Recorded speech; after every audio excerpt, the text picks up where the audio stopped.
En interview Europe 1 CNews, notre invité ce matin, Jean-Paul Garot. Bonjour Jean-Paul Garot. Bonjour. Bienvenue sur Europe 1, député Rassemblement National au Parlement européen. Vous y présidez la délégation française au sein du groupe Identité Démocratie. Vous êtes également magistrat. Justement, on va commencer par la justice.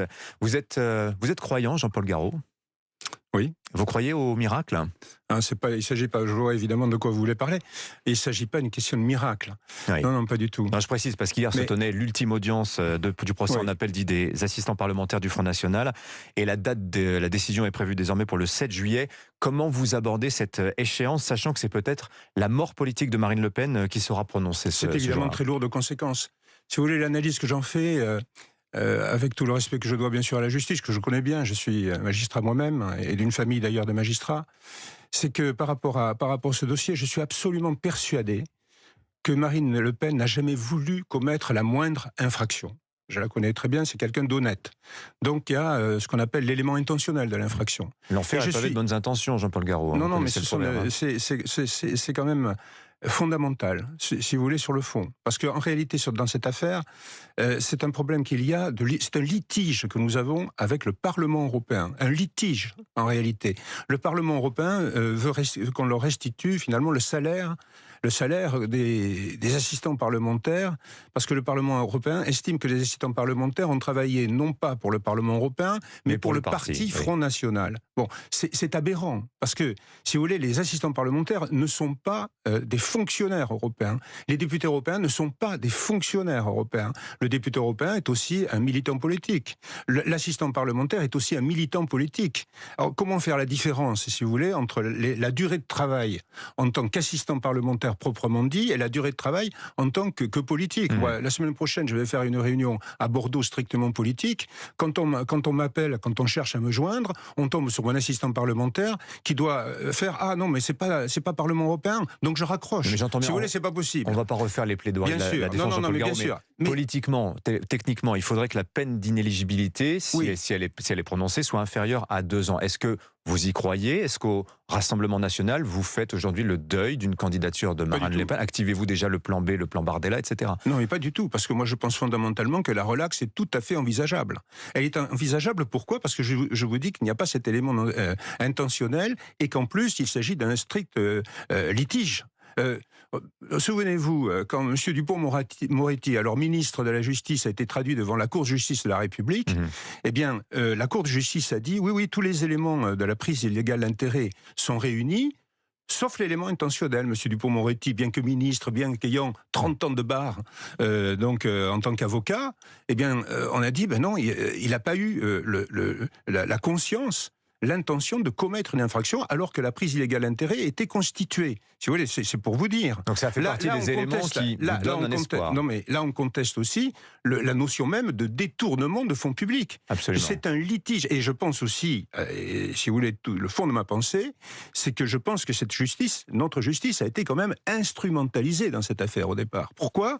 C'est un président socialiste du Parlement européen de l'époque qui a lancé cette affaire, qui a mis en place tous les systèmes avec l'OLAF. L'OLAF, vous savez, qui a tous les droits. Donc voilà. Et puis il y a l'OLAF, l'office. C'est cet office qui est en charge évidemment de la répression de toutes les fraudes, voilà, au niveau européen. Bon, mais si vous voulez, nous avons aussi par rapport à cela beaucoup à dire. Et puis il y a une certaine célérité dans ce dossier qui intervient. Où en est l'affaire en appel du MoDem avec François Bayrou? Où en est la même affaire avec Jean-Luc Mélenchon, si vous voulez. Bon, il y a quand même une certaine célérité. Mais à propos de la justice, Jean-Paul Garot, qu'est-ce que vous répondez à ceux qui vous reprochent votre 2 poids 2 mesures? Vous réclamez une justice toujours plus ferme, mais criez au complot politique lorsque c'est l'une des vôtres qui se retrouve dans les mâchoires des juges. La première base, si vous voulez, de la justice, c'est quand même d'exercer ses droits. Ses droits. Et on a le droit de se défendre, si vous voulez. Et surtout quand on est innocent, naturellement. Donc on y croit, bien sûr, à la relaxe de Marine Le Pen. Si vous voulez, quand maintenant les magistrats, et on a bien remarqué que les débats étaient très différents des débats de première instance. Il y avait une certaine sérénité qui s'est installée, et on a été les premiers très heureux d'ailleurs. Bon, je pense que cette sérénité va se poursuivre. Il y a une très lourde responsabilité par rapport à cela. Et il faut le dire aussi, une très lourde responsabilité par rapport bien sûr à la décision. Comment peut-on priver le peuple vous savez, la Cour suprême, disait De Gaulle, c'est le peuple. Comment peut-on envisager de priver le peuple d'un candidat, d'une candidate favorite de l'élection présidentielle? Vous savez, moi j'étais magistrat. Elle est irremplaçable, Marine Le Pen, pour le Rassemblement national. Ce qui est parfait, bien entendu, pour l'avenir de la France, c'est Marine Le Pen, président de la République, et Jordan Bardella, Premier ministre. C'est ça qu'il faut pour la France. C'est le plan, aujourd'hui. C'est toujours le plan, naturellement que c'est toujours le plan. Et si le 7 juillet, la décision ne va pas dans le sens que vous souhaitez? Eh bien écoutez, alors en ce moment-là, on verra. Et Marine Le Pen prendra évidemment sa décision éminemment personnelle. Et je peux vous certifier d'une chose, c'est qu'elle prendra cette décision en prenant en compte un seul intérêt, pas le sien, l'intérêt de la France. Je vous l'assure, je la connais très bien et je vous certifie cela. Pardon, Jean-Paul Garot, député Rassemblement national au Parlement européen. Parlons de la délinquance avec ce phénomène du rajeunissement des auteurs. La justice des mineurs vous semble-t-elle encore adaptée? Je vous pose cette question à la lumière de ce sondage CSA pour Europe 1, CNews et le Journal du Dimanche qui nous informe, la question a été posée hier, que 77% des répondants, 77% des Français, donc une proportion écrasante, estiment qu'il faut suspendre l'excuse de minorité pour les mineurs participant à des crimes graves. Cette excuse de minorité qui est tout à fait verrouillé constitutionnellement parlant. Est-ce que vous y êtes favorable? Oui. Est-ce que vous voyez un chemin en tant que juriste sur cette question-là? Oui, mais bien sûr. L'excuse de minorité, tout comme la responsabilité pénale à partir de 16 ans, tout ce qu'on a... Oui, bien sûr, mais attendez, ça va beaucoup plus loin en réalité que cela. Vous savez, l'ordonnance de 45 a été déjà changée à de nombreuses reprises. De toute façon, l'excuse de minorité permet simplement aux mineurs d'avoir une peine encourue inférieure à la peine encourue pour des majeurs. Sachant que les peines des majeurs elles-mêmes sont souvent bien inférieures au quantum. En fait, le vrai sujet, c'est la peine. Oui. C'est la peine. Bon, voilà. Et en ce qui concerne la peine, vous savez que pour les mineurs, il y a à la fois de l'éducatif et du répressif. Mais vous pensez qu'il faut rebâtir une philosophie de la peine, de la peine de prison, évidemment, la peine judiciaire? et vous savez, on demande, là, il faut quand même reconnaître qu'on demande à la justice de réussir là où tout a échoué en général. Si vous voulez, la famille, l'éducation, l'école, etc. Et la justice récupère en bout de course des gens qui sont déjà très, malheureusement, même très jeunes, très ancrés dans la délinquance. Donc, et on demande à la justice, miraculeusement, là aussi je reprends votre expression du début de cette interview, miraculeusement, donc de réussir là où tout le monde a échoué. Donc c'est quand même très compliqué. Ce qui est certain, c'est que l'éducatif a pris le pas sur le répressif, mais pas que pour les mineurs. Pas que pour les mineurs. Les peines accessoires, comme les aménagements de peine, comme tout ce que l'on connaît, les alternatives à l'incarcération, sont devenues l'essentiel. Alors que l'essentiel, et là je parle surtout pour les majeurs, mais l'essentiel, c'est quand même des peines qui sont redoutées par les délinquants. Or, en l'état actuel des choses, plus les délinquants connaissent le système pénal, le système judiciaire, et moins ils le redoutent. Si vous voulez. Et moi, quand j'étais encore à l'audience, il n'y a pas si longtemps que cela, en cour d'appel, j'avais dans les audiences un maximum de récidivistes, avec des pages 2, 3, 4, 5, 10 pages de casier judiciaire. Donc si vous voulez, c'est là qu'il faut faire. Et c'est d'ailleurs de cette façon-là, en retrouvant du sens à la peine, qu'on va redonner confiance donc à nos concitoyens, confiance en la justice, évidemment, de leur pays. Jean-Paul Garot, encore une question d'actualité. Les dossiers Epstein, de nouveaux documents mettent en cause un diplomate français, Fabrice Edan, qui aurait échangé des dizaines de mails avec Jeffrey Epstein, le pédocriminel américain, alors qu'il était en poste au Quai d'Orsay. Jean-Noël Barrot, ministre des Affaires étrangères, a saisi la justice. Il a ordonné l'ouverture d'une enquête administrative. Est-ce qu'il faut aller plus loin? Yael Braun-Pivet disait à ce micro, il y a 2 jours de cela, au micro de CNews et d'Europe 1, qu'elle ne voyait pas l'utilité d'une commission d'enquête parlementaire. Est-ce que vous voyez les choses du même œil? Si, bien sûr. Enfin, je veux dire, il faut une commission d'enquête parlementaire. Bien sûr, il faut nettoyer les écuries d'Augias. Je veux dire, et plus, il faut assainir le marigot. Enfin, il faut vraiment faire tout ce qu'il faut. Vous reprenez l'expression de Donald Trump, volontairement. Ah bon, écoutez, je ne le savais pas. Drain the swamp. Non, mais c'est vrai. Non, mais je veux dire, et d'ailleurs, en parlant de Trump, c'est quand même lui qui a déclassifié tous ces documents. Bon, on peut dire ce qu'on veut pour Donald Trump. Vous savez que nous, on n'est pas atteints de suivisme particulier par rapport aux Américains.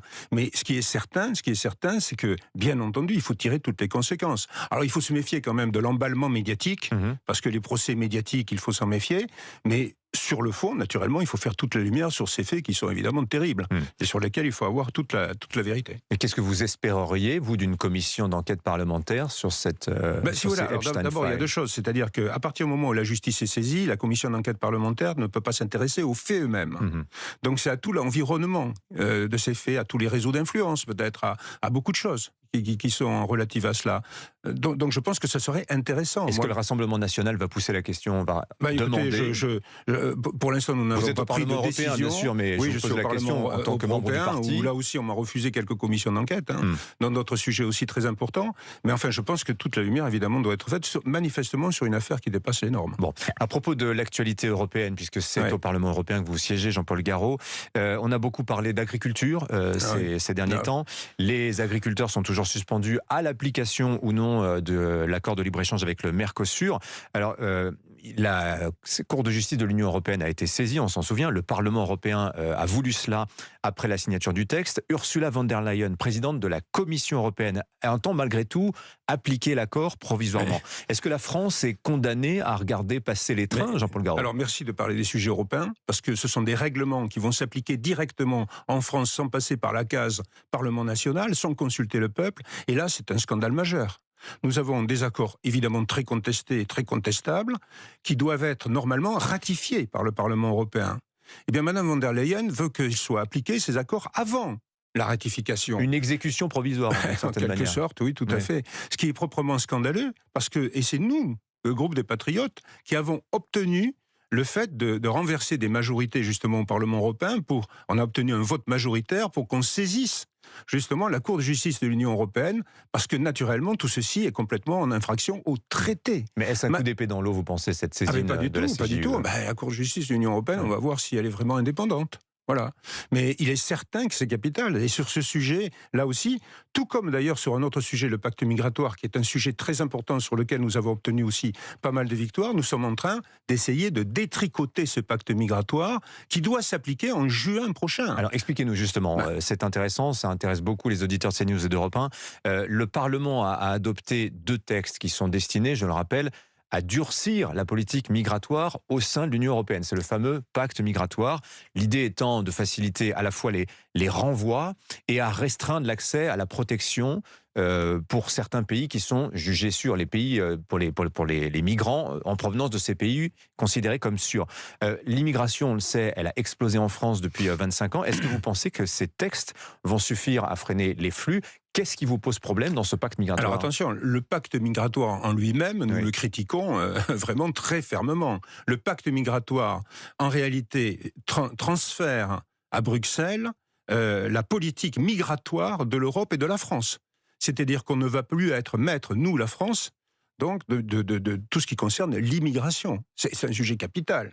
Donc, quand vous voyez les résultats actuels, est-ce que vous pensez que ça peut être pire? Oui, bien sûr que ça sera pire, puisque le pacte migratoire prévoit une application à partir de juin prochain, avec une répartition automatique des migrants dans tous les pays de l'Union européenne. Avec possibilité de le refuser, un contre-paiement d'une amende. Mais oui, 20 000 euros par migrant refusé, ce qui est évidemment colossal. Oui. Donc vous vous rendez compte, donc on n'est plus du tout maître dans notre politique migratoire. Et nous qui sommes partisans évidemment de la souveraineté, notamment évidemment en matière migratoire, nous sommes fondamentalement contre ce pacte migratoire. Alors par contre, nous avons mis en place, puisqu'il va s'appliquer, on n'y peut rien, ça a été voté en express par Madame von der Leyen, enfin par le Parlement européen sous pression de la Commission à la fin du mandat précédent. Il fallait vite se dépêcher de le faire. Pour elle, eh bien, nous sommes en train de mettre en place des dispositifs pour pallier les conséquences les plus néfastes de ce pacte migratoire. Notamment, nous avons imposé cette liste des pays sûrs qui permet, en réalité, sans rentrer dans des détails un peu complexes, de faire en sorte que les demandes de statut de réfugiés ne soient plus traitées en France, mais dans des pays dont la liste est établie à l'extérieur de l'Union européenne. C'est-à-dire que les individus, même s'ils pénètrent sur le sol européen, eh bien, s'ils n'ont pas fait leur demande là où il fallait, si je puis dire, eh bien, ils seront renvoyés dans ces pays-là. Donc, c'est quand même un élément très important. Et c'est nous qui avons obtenu un vote majoritaire là-dessus. Nous avons de plus en plus des votes majoritaires, nous. Parce que si vous voulez, tout ce que vous avez dit sur ce pacte migratoire qui va renforcer les contrôles, etc., ça s'est pas fait comme cela. Parce que nous sommes face, évidemment, à une majorité toujours au Parlement européen immigrationniste. Fondamentalement immigrationniste, tout comme d'ailleurs M. Macron, ici, qui a une politique mondialiste dans ce domaine aussi. Donc c'est là aussi, vous avez d'un côté les mondialistes et de l'autre côté les nationaux qui, sans être repliés sur eux, font quand même beaucoup de choses. Jean-Paul Garot, une question aussi sur un sujet alors qui est assez peu abordé, qui n'est pas très grand public, mais je sais qu'il intéresse beaucoup certains auditeurs, certains téléspectateurs aussi. Les eurodéputés ont adopté 2 amendements décisifs en faveur de l'euro numérique. Alors, est-ce que vous êtes favorable d'abord à cet euro numérique? Est-ce que vous y voyez, comme certains le disent, une sorte de perte de souveraineté monétaire et financière in fine? Si vous voulez, là on est dans un autre domaine où là aussi l'Union européenne, la Commission européenne veut tout maîtriser. Mais qu'est-ce que ça va changer par rapport à l'euro? L'euro numérique, des contrôles, etc., ce qui seront évidemment tout à fait possibles partout. Il n'aura plus de liberté. Puis souvenez-vous ce qui s'est passé en Espagne il y a quelques mois, la grande panne d'électricité en Espagne qui s'est passée.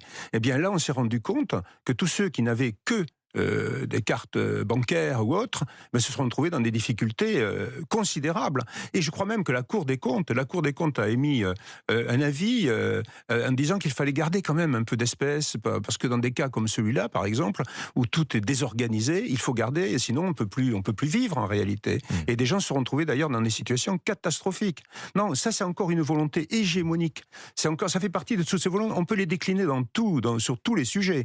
Cette volonté hégémonique de la Commission européenne et des institutions européennes. Une autre question, le droit de vote des étrangers extra-européens va être débattu à l'Assemblée nationale aujourd'hui, après un vote favorable en commission des lois. C'est la niche parlementaire des écologistes. On voit que les Français, à 70%, sont plutôt hostiles à ce droit de vote aux élections municipales des étrangers non ressortissants de l'Union européenne, les extra-européens. J'imagine que vous êtes contre, vous également. Qu'est-ce que vous craignez? Je me suis exprimé déjà là-dessus. Je trouve que c'est un scandale majeur, si vous voulez. Mais ça se fera, vous le croyez vraiment? Pour de nombreuses raisons. Une raison évidente, mais il y a eu des tentations dans le passé de faire voter les étrangers non communautaires. Oui, c'est un serpent de mer. Il y en a eu plusieurs fois, ça revient systématiquement. Il y a une raison évidente, c'est la réciprocité, déjà, premièrement. C'est-à-dire la réciprocité. Comment voulez-vous qu'on donne plus de droits à des étrangers en France que les Français n'en auraient à l'étranger? Bon, si on donne, par exemple, le droit de vote aux élections municipales, je ne sais pas, à des Marocains, des Algériens, ou je ne sais pas, des Norvégiens... Vous voulez que les Français puissent aller voter au Maroc ou en Algérie? Peu importe, bon. Eh bien, on veut les mêmes droits, nous, les Français. On va aller voter là-bas. Bien sûr, la réciprocité. Donc, la réciprocité, sinon c'est évidemment une totale injustice. Et puis, au-delà de cela, naturellement, il y a toutes les questions de souveraineté. Pourquoi on veut faire voter le monde entier aux élections locales chez nous? Mais quelle est la volonté derrière? Vous en avez une idée? Derrière, c'est de faire perdre toute l'identité française, tout ce qui a fait notre histoire, tout ce qui a fait notre civilisation. On est d'accord pour accueillir des gens, bien entendu, qui respectent tout ce que nous avons depuis longtemps, qu'on a mis des siècles à construire. Du sang a été versé. Et là, maintenant, on veut tout dilapider comme ça. Pourquoi? Mais pourquoi? Quelles sont les raisons fondamentales derrière tout ça? Et vous en avez une idée? Oui, voilà. Oui. Donc, nous, on lutte contre ça, mais vraiment une lutte sans merci. Je peux vous l'assurer. Merci beaucoup, Jean-Paul Garot, député Rassemblement National au Parlement Européen. Merci d'avoir été l'invité de la grande interview sur CNews et sur Europe 1 ce matin. Bonne journée. Merci à vous.